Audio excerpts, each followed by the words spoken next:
Assalamualaikum warahmatullahi wabarakatuh.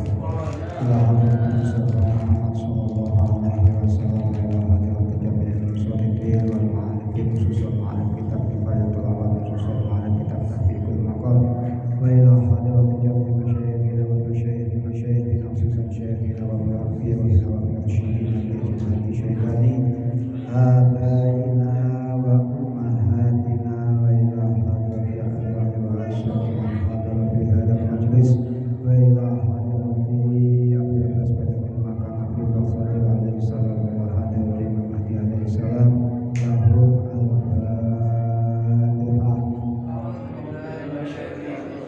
Bismillahirrahmanirrahim. Alhamdulillahirabbil alamin arrahmanirrahim maliki yaumiddin iyyaka na'budu wa iyyaka nasta'in ihdinas siratal mustaqim siratal ladzina an'amta 'alaihim ghairil maghdubi 'alaihim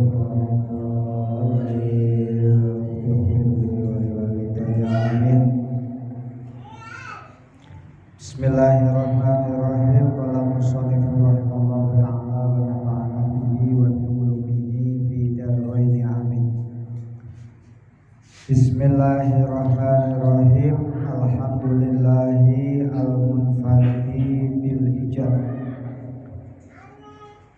Wassalatu wassalamu ala sayyidina Muhammadin afdhalil ibad wa ala alihi wa ashabihi ulil bahjati wal rasyad.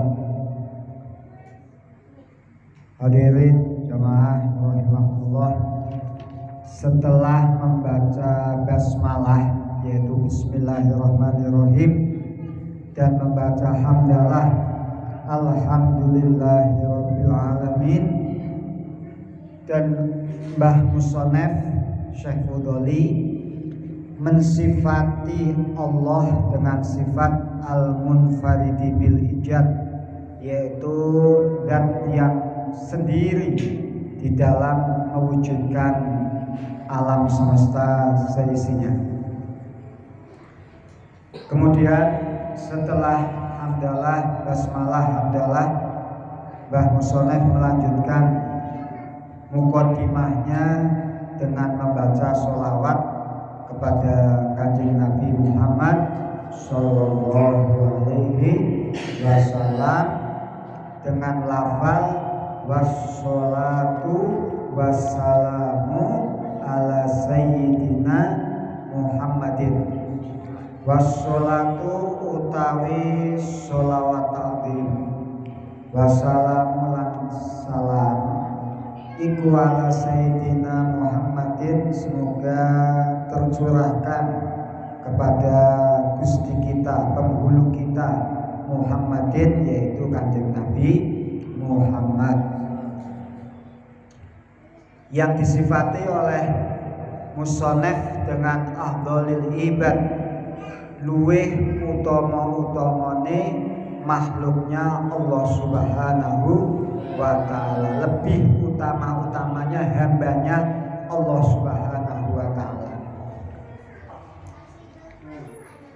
Jadi Kanjeng Rasul Muhammad itu merupakan afdhalul ibad, utama-utamanya makhluknya hambanya Allah Subhanahu wa ta'ala. Bahkan bukan hanya afdhalul ibad, Kanjeng Rasul itu afdhalul khalqi alal itlaq, utama-utamanya makhluk secara mutlak, baik dibanding sesama manusia, dibanding bangsa jin, dibanding bangsa malaikat sekalipun, tetap utama Kanjeng Rasul Muhammad sallallahu alaihi wasallam.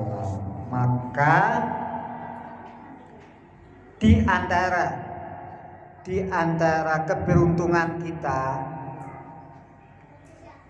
kita dijadikan oleh Allah menjadi bagian daripada umat Rasulullah. Ini sudah nikmat agung, karena sebab Kanjeng Rasul afdhalul ibad, sebab Kanjeng Rasul afdhalul khalqi, maka kita selaku umatnya pun disebut wa ummatuhu khairul umam. Kalau dalam kitab janjinya, dan umatnya Kanjeng Rasul adalah sebaik-baik umat. Nikmat. Lahirnya belakangan, ibadahnya enggak luar biasa kayak umat-umat sebelumnya, puasanya enggak kayak umat-umat sebelumnya, ibadahnya termasuk ringan dibanding umat-umat sebelumnya, tapi surganya nanti kita duluan. Allahumma main amin baik surga. Nah, insyaallah. Nah, itu umatnya Kanjeng Rasul. Nah, tinggal selanjutnya bagaimana Rasulullah sebagai pemimpin mengakui kita, mengenal kita, menganggap kita sebagai umat beliau. Kan begitu. Di antara salah satu wasilah, salah satu cara ya dengan memperbanyak sholawat kepada Rasulullah. Semakin kita sering sholawat, maka akan semakin dikenal oleh Rasul, dan semakin kita dikenal oleh Rasul, maka akan semakin besar kemungkinan kita untuk mendapatkan syafaat dari Rasulullah Sallallahu Alaihi Wasallam. Alhamdulillah, minimalnya tiap malam Sabtu bisa sampai 100 sholawat lebih. Shollallahu ala Muhammad, shollallahu ala Muhammad, sholawat itu 100 lebih. Belum di luar malam Sabtu, belum dalam zikir-zikir yang lain. Nah, ini bagian daripada kita mahabbah kepada Kanjeng Rasul.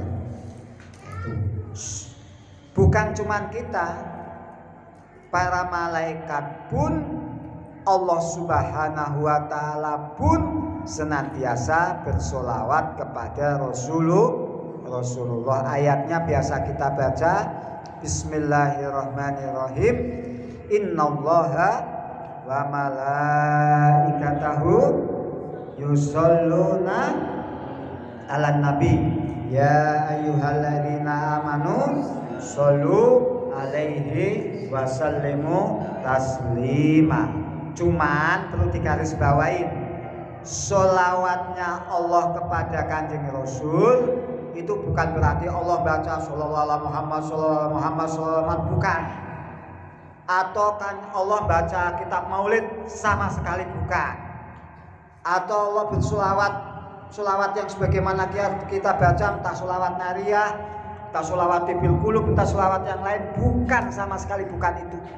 Dan bentuk bacanya bukan begitu, karena yang dimaksud Allah bersolawat kepada Kanjeng Rasul adalah Allah senantiasa mencurahkan rahmatnya disertai dengan penghormatan kepada Kanjeng Rasul Muhammad Sallallahu Alaihi Wasallam. Jadi jangan berimajinasi Gusti Allah bersolawat kepada Kanjeng Rasul itu kayak apa, bagaimana, nggak perlu diimajiner, kan begitu. Karena apapun yang kita imajinasikan tentang Allah, Allah bukan begitu.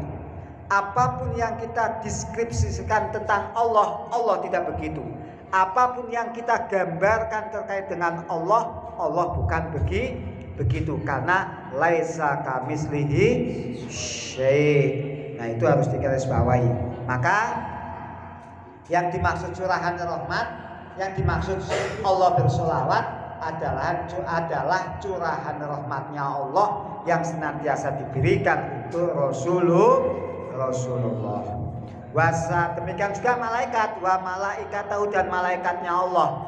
Kalau solawatnya malaikat kepada Kanjeng Rasul adalah doa untuk Rasulullah. Berarti seandainya diartikan malaikat senantiasa mendoakan Kanjeng Rasul Muhammad Sallallahu Alaihi Wasallam. Lah solawatnya kita kepada Rasulullah yang sebagaimana tiap saat kita baca adalah bentuk tawasul, bentuk wasilah kita kepada Kanjeng Rasul. Jadi ada 3. Allah, sholawatnya Allah kepada Kanjeng Rasul itu curahan rahmat.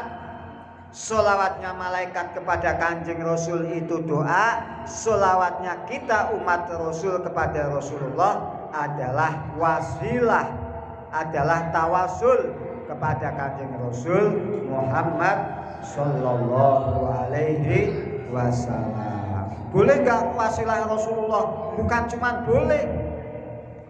cuman boleh, punya hajat, punya gawe, punya cita-cita, punya keinginan, punya harapan berwasilah kepada Kanjeng Rasul. Bukan cuman boleh, tapi sangat dianjurkan, bahkan dicontohkan oleh para salafunas solihin, pendahulu kita yang soleh. Contoh yang biasa kita baca tiap malam, ya Rabbi bil Mustafa baligh maqasidana la qadaya wasi'al karomi. Sebenarnya sadar gak sadar, melalui qasidah itu, melalui nazam itu, kita sedang berwasilah, bertawasul dengan Kanjeng Rasul Muhammad Sallallahu Alaihi Wasallam. Pak, hajatnya banyak Pak, macam ini, macam itu, macam ini, boleh nggak? Hajat kayak apa? Hajat dunia itu masih kecil.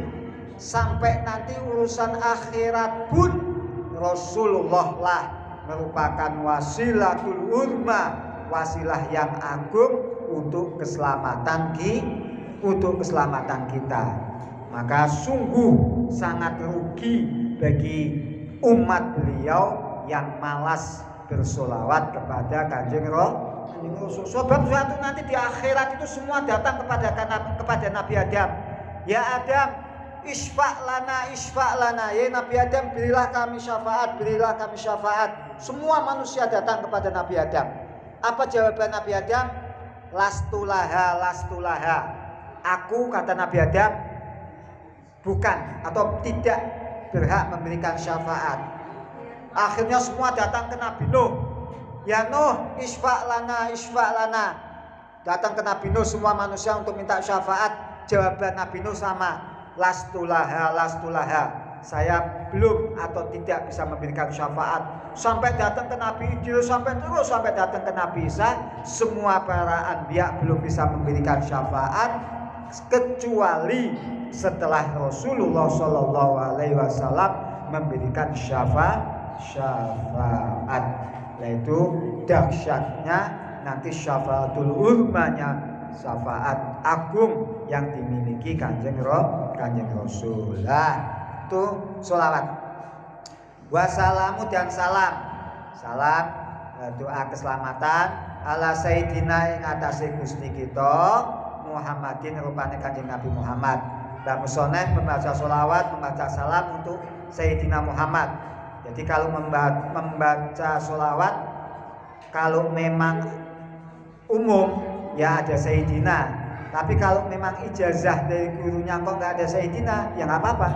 Seperti yang kita baca Shallallahu Muhammad, nggak ada, kok nggak Shallallahu ala Sayyidina Muhammad, nggak apa-apa. Memang redaksi sholawatnya demikian. Cuman ketika secara umum kok kita nyebut Muhammad, maka sudah selayaknya dan sepatutnya untuk kita awali dengan Sayyidina Muhammad. Nah ini Kanjeng Nabi Muhammad. Kalau jelasin Kanjeng Nabi Muhammad semalaman nggak selesai lah, nanti pelan-pelan. Kanjeng Nabi Muhammad afdhalul ibad, yang menjadi utama-utamanya hamba. Bukan, tadi sudah kita jelaskan, bukan hanya utamanya hamba, tapi bahkan lebih utama-utamanya makhluknya Allah Subhanahu wa Ta'ala secara mutlak. Pokoknya luar biasa. Derajatnya Kanjeng Rasul itu luar biasa, agung di sisi Allah Subhanahu wa Ta'ala. Bukan cuma untuk Kanjeng Rasul, wa ala alihi dan keluarganya Kanjeng Rasul. Mbah Musonef juga membaca sholawat untuk keluarganya Kanjeng Rasul. Siapa keluarganya Kanjeng Rasul? Kalau dalam bab zakat maka Bani Hashim ke bawah. Kalau dalam bab nasab maka Sayyidina Fatimah dan Sayyidina Ali ke bawah. Kalau dalam bab doa, jadi misalkan kita berdoa nih, ya Allah, Allahumma arham umat Sayyidina Muhammad wa ali Sayyidina Muhammad, maka yang dimaksud ali Sayyidina Muhammad dalam bab doa itu semua umatnya Kanjeng Rasul Muhammad Sallallahu Alaihi Wasallam. Jadi ada perbedaan dalam bab zakat, sehingga pamannya Kanjeng Rasul itu enggak berhak menerima zakat karena itu masuk Ali Muhammad. Nah kalau bab nasab Sayyidatina Fatimah ke bawah, itu Sayyidatina Fatimah ke bawah, termasuk para habaib, para sayyid, para wan yang sekarang ada di Indonesia. Memang kalau memang jalur nasabnya sampai Sayyidina Fatimah, maka dia adalah Ali Muhammad, yaitu keluarganya Kanjeng Rasul Muhammad Sallallahu Alaihi Wasallam, yang wajib kita hormati, yang wajib kita takzimi, yang wajib kita agungkan bagaimanapun kondisinya. Misalkan jenengan luwih ngalim dari habaib itu tetap wajib takzim, lebih tua dari habaib itu tetap wajib takzim.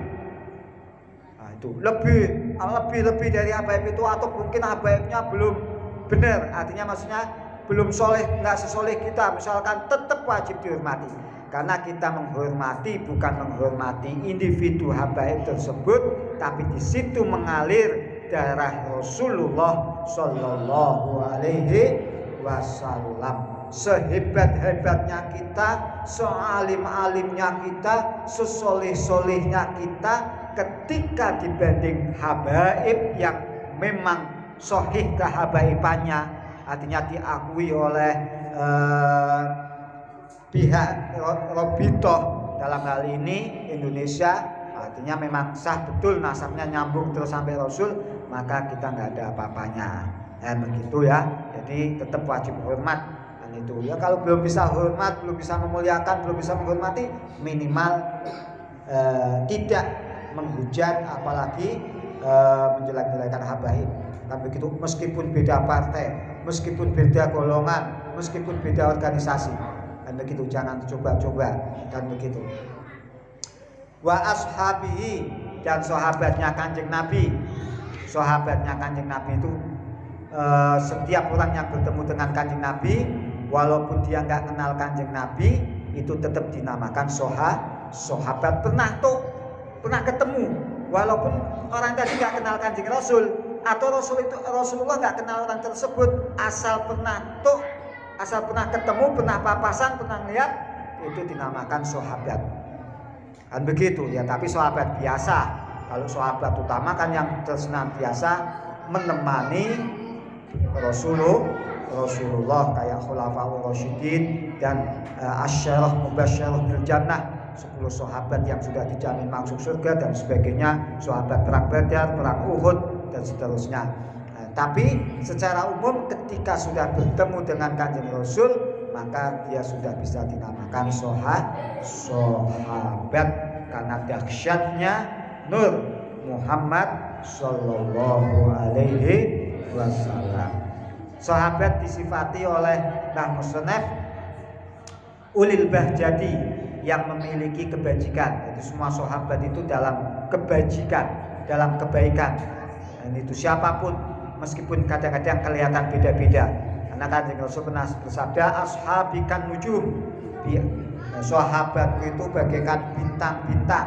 Ya kan ada bintang ini, bintang itu, bintang ini. Nah, semuanya menjadi sarana petunjuk, warosyadi, dan juga petunjuk. Artinya sahabat ini penuh dengan kebajikan, penuh kebaikan, dan juga menjadi petunjuk bagi wa ba'du fayaqulu wallahu a'lam bishawab. Insyaallah nanti kita lanjutkan